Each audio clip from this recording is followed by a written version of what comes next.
अरे साला ये हमार खैनी के चिनौटी चुरा के यहाँ रंगदारी वाला वीडियो बनावे। रुक साला अभी तोरा हम बतबे।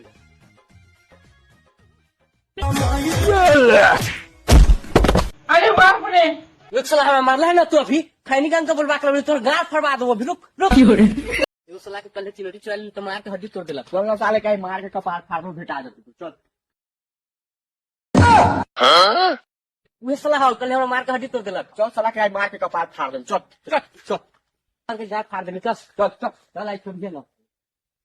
सैया खैनी खा के डालेला तब बेचैनी धरेला।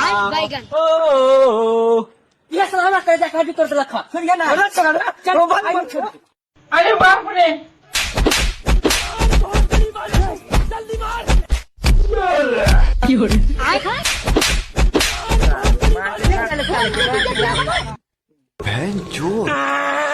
मार के गाड़ फाड़ दे लग रे बा।